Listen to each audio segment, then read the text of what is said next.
ရင်ဤအကြံနှင့်ထောင်းချောက်နဖူးပေါ်တာထုံးစာတန်းကိုမှန်ထဲကြည့်ရင်ဘရင်တတိုးမင်းဖျားဟာဒေါသထွက်မဲ့အစားရုတ်တရက်ရဲမောလိုက်တာတယ်ဒီတခုတက်တိတော်ရှိတာပဲငါအသက်ကိုနှုတ်ယူလို့ရပါလျက်နဲ့နာမည်တွေရေးသွားတယ်ဆိုတော့သူကငါ့ကိုပညာပြချင်တာပဲဘရင်ဟာငတက်ပြားကိုအင်အားသုံးဖမ်းလို့မရမှန်းတီးသွားတဲ့အတွက်ညံစင်ပူဆုံးဖြတ်လိုက်ပါတယ်အင်းဝါမျိုးလေးကဇယက်ကြီးတစ်ခုမှာအဖိုးတန်ရတနာတတာတစ်လုံးကိုချော့ထားစီပြီးကင်းဆောင်ဒီကိုတော့အဝေးကနေပုံရှလို့ကြည့်ရှုခိုင်းထားပါတယ်ဒါပေမဲ့ဒါကရိုးရိုးထောင်ချောက်မဟုတ်ဘဲ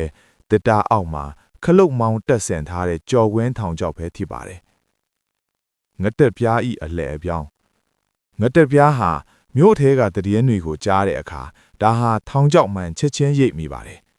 အရှင်မင်းကြီးကတော့ငါ့ကိုညံစမ်းနေပြီပဲလို့သူကခတ်တိုးတိုးရေပင်ပြောလိုက်ပါတယ်အဲ့ဒီညမှာငတက်ပြားဟာဇရက်စီကိုမသွားပဲတက်မူးကြီးရဲ့အိမ်တော်စီကိုပဲတကြော့ပြန်သွားခဲ့ပါတယ်သူကတက်မူးကြီးရဲ့မြင်းဆောင်ထဲကအမြင့်ဆုံးဆိုရဲ့မြင်းဖြူကြီးကိုခိုးယူလိုက်ပြီးဇရက်နားကိုမြင်းစီးပြီးရဲရဲဝံ့ဝံ့ချင်းကပ်သွားပါတယ်ဇရက်ပေါ်ကပြိုင်ကွဲကင်းဆောင်တွေဟာမြင်းကွာတန်းကြားလို့ဝိုင်းဖန်းတို့ပြန်လိုက်ချိန်ပါတယ်ငတက်ပြားကဇရက်ပေါ်ကိုလင်းမြန်းစွာခုန်တက်သွားပါတယ်သူကယတနာတစ်တာကိုမယူပဲတစ်တာဘေးမှာရှိတဲ့ဘယံချထားတဲ့စာလွာကိုပဲယူလိုက်ပါတယ်ဟောဟိုမှာငတက်ပြားဖမ်းကြ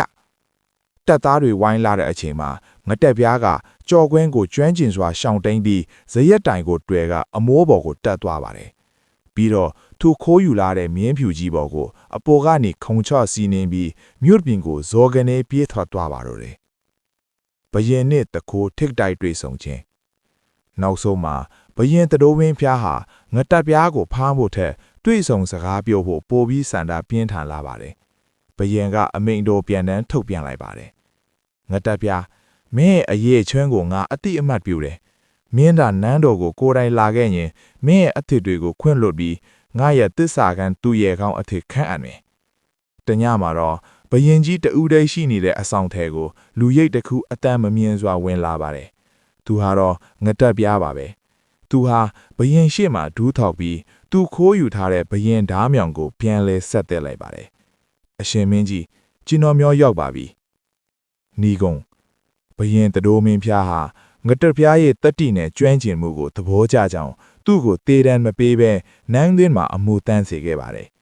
ငတက်ပြားဟာနောက်ပိုင်းမှာတိုင်းပြည်အတွက်အရေးပါတဲ့သူရဲကောင်းနဲ့သူရဲကောင်းတဦးဖြစ်လာခဲ့ပြီးအင်းဝရာဇဝင်းမှာခိုးသားကျော်ငတက်ပြားကနေတစ္ဆာရှိသူရဲကောင်းအဖြစ်တမိုင်းတွင်ကျန်ရှိသွားပါတော့တယ်